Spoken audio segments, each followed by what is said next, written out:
ለመዳን የመጀመሪያው መሰረት የመጀመሪያው ነጥብ ማመን ነው ወይም እምነት ማለት ነው። እምነት በውስጡ ሁለት ገጽታዎች አሉት። የመጀመሪያው ማመን ወይም እምነት ስንል ሰው ይህንን በእምነት መቀበል ይኖርበታል። በዮሐንስ ወንጌል በምዕራፍ 3 ቁጥር 14 እስከ 18 ላይ መድኃኒታችን ኢየሱስ ክርስቶስ ዓለም በልጁ እንዲድን ነው እንጂ በዓለም እንዲፈርድ እግዚአብሔር ወደ ዓለም አላከውምና ካለ በኋላ በእርሱ በሚያምን አይፈረድበትም ይላል። በመድኃኒታችን በኢየሱስ ክርስቶስ በሚያምን አይፈረድበትም። በማያምን ግን በአንዱ በእግዚአብሔር ልጅ ስም ስላላመነ አሁን ተፈርዶበታል ይላል። ስለዚህ አንድ ሰው ለመዳን መጀመሪያ ሊኖረው የሚገባው ነገር መሰረቱ እምነት ነው። እምነት የመጀመሪያው ነው፣ የመጨረሻው ግን አይደለም። ከዚህ በመቀጠል አንድ ሰው በእምነት ላይ ተመስርቶ በመቀጠል ለመዳን የእግዚአብሔርን የመዳን ጸጋ ገንዘብ ለማድረግ ሊያደርገው የሚገባው ነገር ሚስጥራትን መፈጸም ነው። በቤተክርስቲያን የተለያዩ ሚስጥራት አሉ። በተለይ ደግሞ ከመዳናችን ጋር ቀጥተኛ እና ሊታለፍ የማይችል ግንኙነት ያላቸውን መሰረታዊ ሚስጥራት አንድ ሰው ለመዳን መፈጸም ይኖርበታል።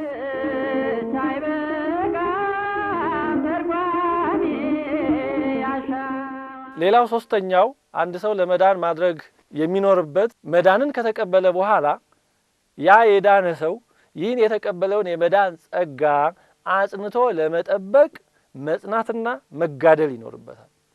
ይህን ቅዱሳት መጻሕፍት በሰፊው ይነግሩናል። ለስም አጠራሩ ክብር ምስጋና ይድረሰውና መድኃኔ ዓለም ኢየሱስ ክርስቶስ እንዲህ ብሏል፣ በጠበበው በር ለመግባት ተጋደሉ አለ። በሩ ጠባብ ነው፣ የሚገቡትም ጥቂቶች ናቸው ብሏል ደግሞ በሌላ ቦታ ላይ። ስለዚህ በዛች ጠባብ በር ለመግባት ተጋደሉ ነው ያለው።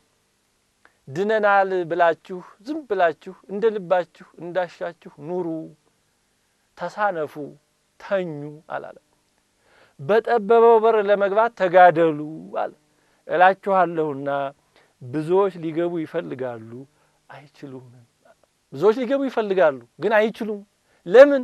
ስለማይጋደሉ ነው። በሉቃስ ወንጌል ምዕራፍ 13 ቁጥር 24 ላይ። ስለዚህ የዳነ ሰው መጋደል አለበት። የመዳን መንገዱ ጠባብ ነውና መጋደል አለበት። ይሄ የባለቤቱ ቃል ነው። ይህንን ቃል ጌታችን የተናገረው የሚድኑ ጥቂት ናቸው ወይ ብለው በጠየቁት ጊዜ ነበር። አዎ የሚድኑ ጥቂቶች ናቸው። ለምን? እንዳይድኑ ስለተከለከሉ አይደለም። እግዚአብሔር ሰው የሆነው የሞተው የመዳንን ጸጋ የሰጠው ለሁሉም የሰው ልጅ ነው። ከዚህ የመዳን ጸጋ ውጪ ያደረገው አንድም ሰው የለም። እንዳይድን አስቀድሞ የተፈረደበት ፕሪደስቲን እንደሆነ የለም። ቤተክርስቲያናችን በፕሪደስቲኔሽን በቅድመ ውሳኔ አታምንም። ነገር ግን ሰው በራሱ ስንፍና በተለያየ ምክንያት በተሳሳተ ትምህርት እንዲሁም ደግሞ ትምህርቱን እያወቀ በስንፍና ባለመተግበር በጠበበው በር ለመግባት ባለመጋደል ከመዳን ውጪ የሚሆን ብዙ ስላለ ከነዛ መካከል ሳይሆን ከሚድኑት እንድንሆን በጠበበው በር ለመግባት ተጋደሉ እላችኋለሁና ብዙዎች ሊገቡ ይፈልጋሉ አይችሉም ማለት አለመቻላቸው ተግባራዊ አለመቻል ነው። ከራስ ስንፍና የሚመጣ አለመቻል ነው። ቅዱስ ጳውሎስም በዕብራውያን መልእክቱ ምዕራፍ 12 ከቁጥር 1 እስከ 4 እንዲህ ይላል፣ በፊታችን ያለውን ሩጫ በትዕግስት እንሩጥ ይላል። ከፊታችን ብዙ ሩጫ አለና ስለዚህ በትዕግስት እንሩጥ ነው ያለው። ሯጭ አይተኛም፣ ሯጭ አይሳነፍም፣ ሯጭ ተወዳዳሪ ነው። ስለዚህ በትዕግስት እንሩጥ አለ። ሩጫውም አንድ አፍታ ተሩጦ ከዛ በኋላ የሚተው ሳይሆን የእድሜ ልክ ሩጫ ስለሆነ በትዕግስት እንሩጥ። ከዛም በመቀጠል ምን ይላል? ከኃጢአት ጋር እየተጋደላችሁ ገና ደምን እስከ ማፍሰስ ድረስ አልተቃወማችሁም። ስለዚህ ከኃጢአት ጋር እየተጋደሉ ደምን እስከ ማፍሰስ ድረስ መጋደል ይጠይቃል። ሰማይት በደም ሰማይት ዘንበለ ደም በደም ሰማይታት የሚሆኑ አሉ። ያለ ደም ደግሞ ከኃጢአት ጋር በመታገል ከኃጢአት ጋር በመጋደል ከራስ ፍላጎት ጋር በመጋደል ከእኩያት ፍትወታት ጋር በመጋደል ከርኩሳት መናፍስት ጋር በመጋደል እስከ መጨረሻ ሕቅታ ለመጽናት ጽኑ ተጋድሎ ያስፈልጋል። እንዲሁም ሐዋርያው ቅዱስ ጳውሎስ በአንደኛ ቆሮንቶስ ምዕራፍ 10 ከቁጥር 1 እስከ 11 በብሉይ ኪዳን እስራኤላውያን ከግብጽ መውጣታቸውና በመንገድ የተደረገላቸውን ቸርነት በሙሉ ለክርስቲያኖች በሐዲስ ኪዳን በክርስቶስ ከተደረገልን ቸርነት አንጻር ያ ምሳሌ ነበርና ይህ ደግሞ አማናዊ ስለሆነ ምሳሌውን ከአማናዊ ጋር እያነጻጸረ እንዲህ በማለት ይመክራል፣ ያስጠነቅቃል። እንዲህ ይላል ቅዱስ ጳውሎስ፣ ወንድሞች ሆይ ይህን ታውቁ ዘንድ እወዳለሁ፣ አባቶቻችን ሁሉ ከደመና በታች ነበሩ፣ ሁሉም በባህር መካከል ተሻገሩ፣ ሁሉም ሙሴን ይተባበሩ ዘንድ በደመናና በባህር ተጠመቁ፣ ሁሉም ያን መንፈሳዊ መብል በሉ፣ ሁሉም ያን መንፈሳዊ መጠጥ ጠጡ፣ ይከተላቸው ከነበረው ከመንፈሳዊ አለት ጠጥተዋልና፣ ያም ማለት ክርስቶስ ነበረ። እግዚአብሔር ግን ከእነርሱ በሚበዙ ደስ አላለውም፣ በምድረ በዳ ወድቀዋልና። እነዚህም ክፉ ነገር እንደተመኙ እኛ ደግሞ እንዳንመኝ ይህ ምሳሌ ሆነልን።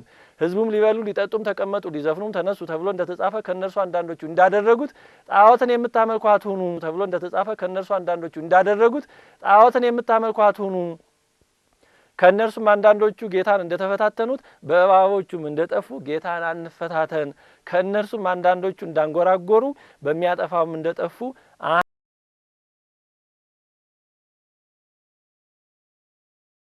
ምን ማለት ነው? እስራኤላውያን ከግብጽ መውጣታቸው እና የተደረገላቸው ቸርነት በሙሉ እኛ ክርስቲያኖች ከሲኦል ለመውጣታችንና በመዳን ሂደት ያገኘነውን ጸጋ በሙሉ ያ ምሳሌ የኛ አማናዊ ሆኖ አመልካች ነበር። ያ እስራኤላውያን ከግብጽ እንደወጡ እኛ ከሲኦል ባርነት ነጻ ወጥተናል።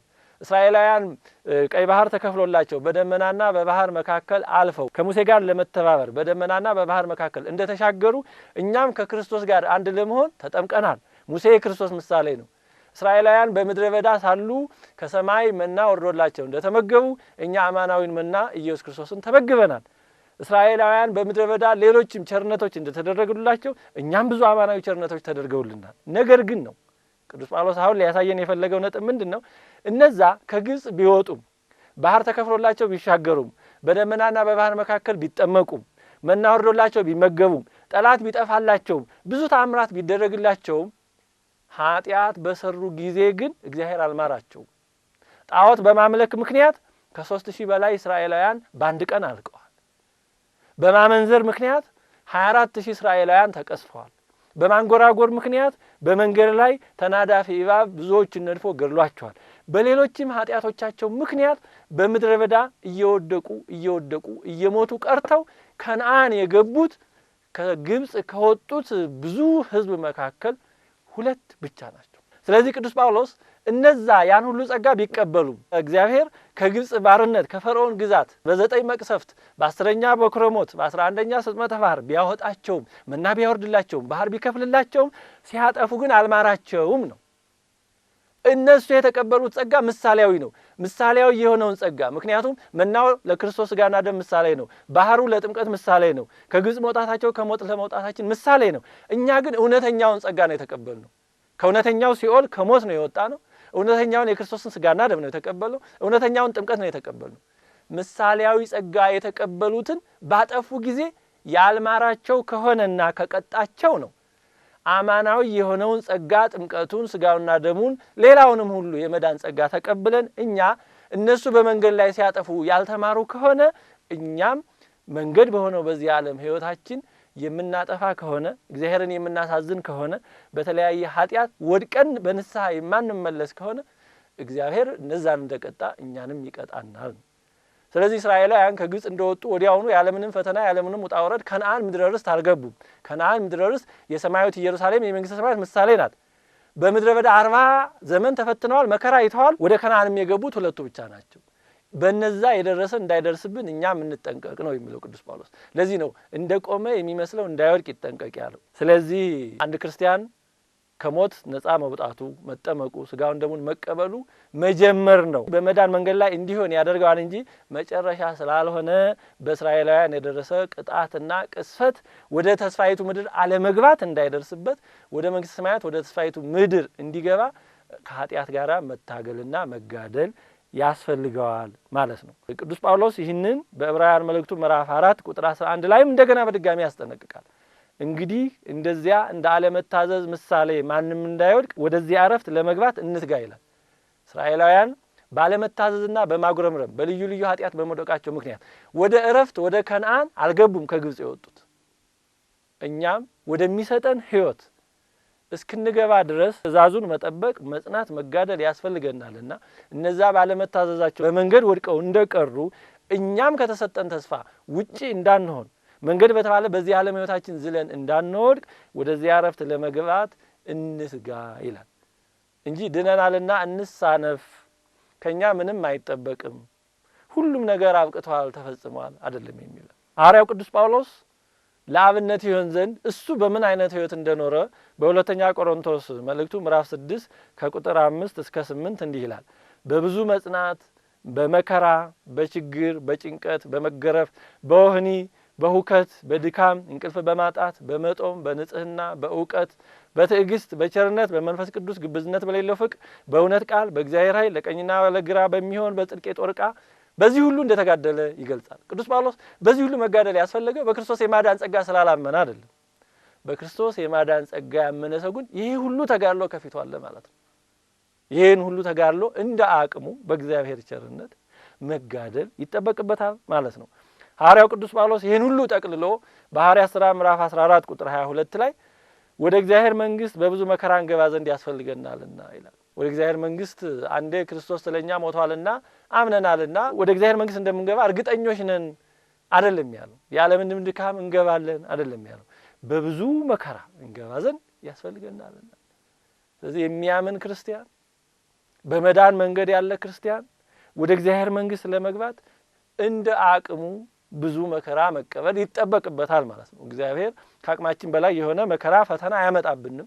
ወደ ፈተና እንዳትገቡ ተግታችሁ ጸልዩ ተብሏል። ከዛ ባለፈ ግን የሚመጣውን እግዚአብሔር ለክብራችን የሚያመጣውን ለተለያዩ ምክንያቶች እግዚአብሔር ባወቀ በሕይወታችን ላይ የሚደርሱ በቤተክርስቲያን ላይ የሚደርሱ እንደ ክርስቲያንነታችን የሚደርሱብን ፈተናዎች በአግባቡ መቀበል ወደ እግዚአብሔር መንግስት ለመግባት የግድ አስፈላጊ መሆኑን ቅዱስ መጽሐፍ እንዲህ ያስተምረናል። በዕብራውያን ምዕራፍ 4 ቁጥር 1 ላይም ቅዱስ ጳውሎስ እንግዲህ ወደ እረፍቱ ለመግባት ተስፋ ገና ቀርቶልን ከሆነ ምናልባት ከእናንተ ማንም የማይበቃ መስሎ እንዳይታይ እንፍራ ነው። እናንተ የሚላቸው ክርስቲያኖችን ግን ከእኛ መካከል ይላል ቅዱስ ጳውሎስ ለዚያ እረፍቱ ማንም የማይበቃ መስሎ እንዳይታይ እንፍራ ነው እንጂ እርግጠኞች ነን እንገባለን አምነናልና ከእግዚአብሔር መንግስት ማንም የሚከለክለን ነገር የለም አይደለም ያለው። አዎ ከጸናን ከታመንን እግዚአብሔር ለተስፋ ቃሉ የታመነ ነው። ጉዳዩ ያለው በእግዚአብሔር ተስፋ በኩል አይደለም። እኛ ለዛ ተስፋ ተአማንያን ሆነን ጸንተን የመገኘት አለመገኘታችን ጉዳይ ነው። በዕብራውያን መልእክቱ አሁንም ቅዱስ ጳውሎስ ምዕራፍ 6 ቁጥር 11 እስከ 12 ላይ እንዲህ ይላል። በእምነትና በትዕግስት የተስፋውን ቃል የሚወርሱትን እንድትመስሉ እንጂ ዳተኞች እንዳትሆኑ ተስፋ እስኪሞላ ድረስ እያንዳንዳችሁ ያን ትጋት እስከ መጨረሻ እንድታሳዩ እንመኛለን።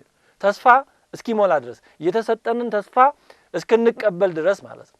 የዚህ ዓለም የፈተና የውጣ ውረድ የተጋድሎ ህይወት በድል እስኪጠናቀቅ ድረስ ማለት ነው። ተስፋ እስኪሞላ ድረስ እያንዳንዳችሁ ያን ትጋት እስከ መጨረሻ እንድታሳዩ እንመኛለን። ያን ትጋት እስከ መጨረሻ ማሳየት የቻለ ሰው ነው ተስፋውን በእውነት የሚቀበለው። ቅዱስ ጳውሎስ በፊልጵስዩስ መልእክቱ ምዕራፍ 2 ቁጥር 12 ላይ በፍርሃትና በመንቀጥቀጥ የራሳችሁን መዳን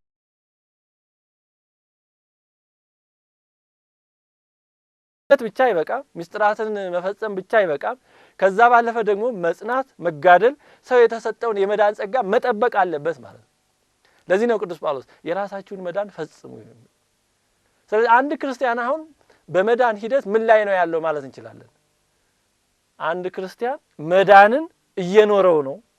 ምክንያቱም መዳን መኖር ነው። ስለዚህ አንድ ክርስቲያን መዳንን ይኖራል፣ መዳኑን ደግሞ ይፈጽማል። ስለዚህ ነው ቅዱስ ጳውሎስ መዳናችሁን ፈጽሙ ምንና ምን በማድረግ በፍርሃትና በመንቀጥቀጥ በድፍረት አይደለም፣ በፍርሃት በፈሪሃ እግዚአብሔር ሆኖ በመንቀጥቀጥ የእግዚአብሔርን ቸርነት ተስፋ በማድረግ የሚያድነን እግዚአብሔር ቸርነት ብቻ ነውና፣ ግን የእግዚአብሔር ቸርነት ብቻ ነው ብሎ ደግሞ መተኛትና መሳነፍ ሳይሆን መጋደል ከኃጢአት ጋር እስከ መጨረሻ ድረስ መታገል መጋደል ይገባልና በፍርሃትና በመንቀጥቀጥ የራሱን መዳን መፈጸም ይገባል። ስለዚህ አንድ ክርስቲያን በዚህ ዓለም ሕይወት ሲኖር መዳንን ይኖራል፣ መዳኑን ይፈጽማል ማለት ነው። መድኃኒታችን ኢየሱስ ክርስቶስም በማቴዎስ ወንጌል ምዕራፍ 24 ቁጥር 13 ላይ እስከ መጨረሻ የሚጸና ግን እርሱ ይድናል። የጀመረ ብቻ ይድናል አላለም። መሀል ላይ ያለም ይድናል አላለም። እስከ መጨረሻ የሚጸና ግን ይድናል።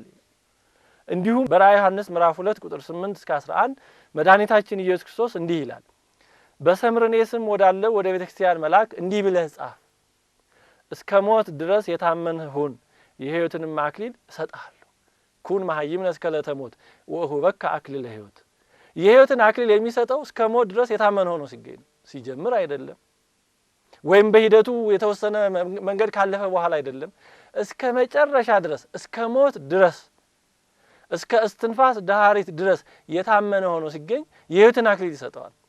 ስለዚህ ነው እስከ ሞት ድረስ የታመንክ ሁን የሕይወትንም አክሊል ይሰጣለሁ ካለ በኋላ ድል የነሳው በሁለተኛው ሞት አይጎዳም። ስለዚህ የተሰጠንን የመዳን ጸጋ ተስፋው ሞልቶ እንድናገኝ መዳናችንን እንድንፈጽም እስከ ሞት ድረስ የታመንን ሆነን መገኘት ይገባል።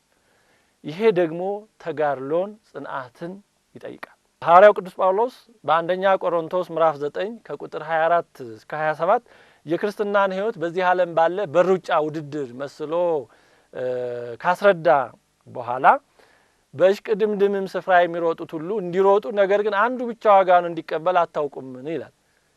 በሩጫ ሜዳ የተሰለፈ ሁሉ የአሸናፊነት ሽልማት አይቀበልም። እንዲሁም ታገኙ ዘንድ ሩጡ ይላል። ያሮጠ ሊያገኝ አይችልም። አሁን እንዲህ ሲል ቅዱስ ጳውሎስ ሰው በራሱ ሩጫ ብቻ የዘላለምን ሕይወት የሚያገኝ ነው ማለቱ አይደለም።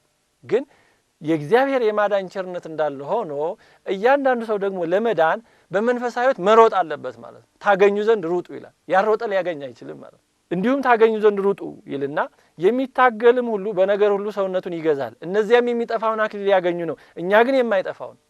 ስለዚህ የማይጠፋውን አክሊል ለማግኘት እንደሚገባ መሮጥና መታገል ይገባል ማለት ነው። ነገር ግን ለሌሎች ከሰበኩ በኋላ ራሴ የተጣልኩ እንዳልሆን ስጋዬን እየጎሰምኩ አስገዛዋለሁ ይላል ቅዱስ ጳውሎስ። አሁን ለሌሎች ከሰበኩ በኋላ የተጣልኩ እንዳልሆን ስጋዬን እየጎሰምኩ አስገዛዋለሁ ነው ያለው ቅዱስ ጳውሎስ እንጂ ድኛለሁ ከኔ ምንም አይጠበቅብኝም ምንም የቀረኝ ነገር የለም አይደለም ያለው። እንዲያውም ፍርሃቱን ስጋቱን ነው የገለጠው። ለሌሎች ከሰበኩ በኋላ መልእክታትን ከጻፍኩ በኋላ እስከ ሶስተኛው ሰማይ ከደረስኩ በኋላ ምንም አልቀረኝም አይደለም ያለው። ለሌሎች ከሰበኩ በኋላ የተጣልሁ እንዳልሆን ስጋዬን እየጎሰምኩ አስገዛዋለሁ። ስለዚህ ራስን መግዛት ሰውነትን በገላት በጾም በጸሎት በሚቻለው የምግባር የትሩፋት መንገድ የተጣሉ ላለመሆን እጅግ አስፈላጊ ነገር ነው ማለት ነው። በአንደኛ ቆሮንቶስ ምዕራፍ 3 ቁጥር 6 እና ቁጥር 9 ላይም ሐዋርያው ቅዱስ ጳውሎስ ለቆሮንቶስ ክርስቲያኖች በጻፈላቸው መልእክቱ ላይ እንዲህ ይላል፣ እኔ ተከልሁ አጵሎስም አጠጣ ይላል፣ ነገር ግን እግዚአብሔር ያሳድግ ነበር። እንግዲህ መትከል ማስተማር ነው፣ ማጠጣትም ማስተማር ነው። እኔ ተከልኩ ያለው መጀመሪያ ስላስተማረ ነው። አጵሎስ አጠጣ ያለው ከዛ በኋላ ስላስተማራቸው። ስለዚህ አንድ ተክል እንደ ተተከለ ውሃ ካልጠጣ እንደሚደርቅ ሁሉ በመንፈሳዊ ሕይወትም አንድ ሰው በጥምቀት በሚስጥራት የእግዚአብሔርን ልጅነትና ሌሎች ጸጋዎችን ማግኘቱ መተከል ነው። ከዛ በኋላ መጠጣት አለበት። ቃል እግዚአብሔርን መመገብ አለበት። በጾም በጸሎት በሚስጥራት በመሳሰለው ካልተመገበ ይደርቃል ማለት ነው። ምክንያቱም መዳን ሕይወት ነው የሚያድግ ስለሆነ። ከዛ በኋላ ምን ይላል ቅዱስ ጳውሎስ? ከእርሱ ጋር አብረን የምንሰራ ነንና ይላል። እንግዲህ ለመዳናችን ከእርሱ ጋር አብረን የምንሰራ ነን። መዳን እግዚአብሔር በቸርነቱ የሰጠን ጸጋ ነው። ግን እኛም ደግሞ ለመዳናችን ማድረግ ያለብን ነገር አለ። እግዚአብሔር ያለ ነጻ ፈቃዳችን ለመዳን አስፈላጊ የሆኑ ነገሮችን ሳናደርግ እንዲሁ ውጫዊ በሆነ መንገድና ያለ ፈቃዳችን አያድነንም።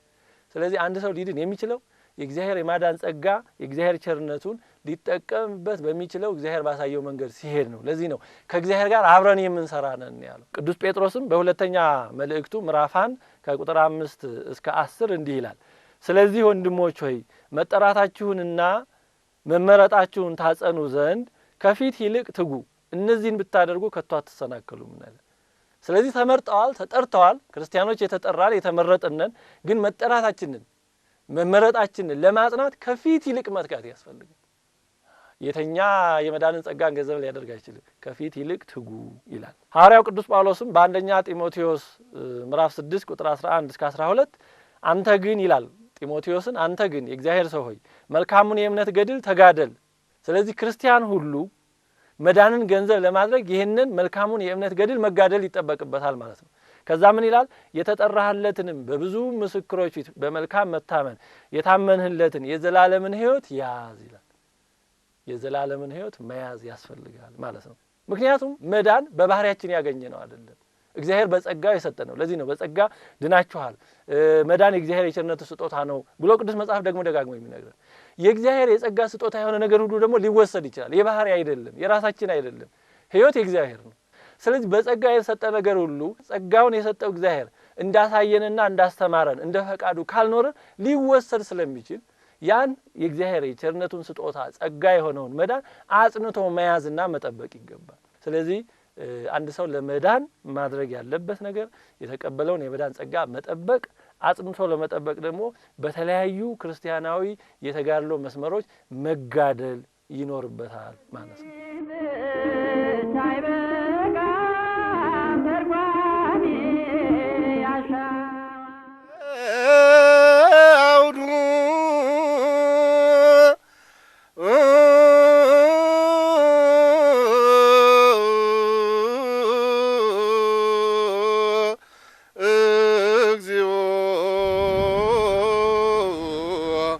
አምላከ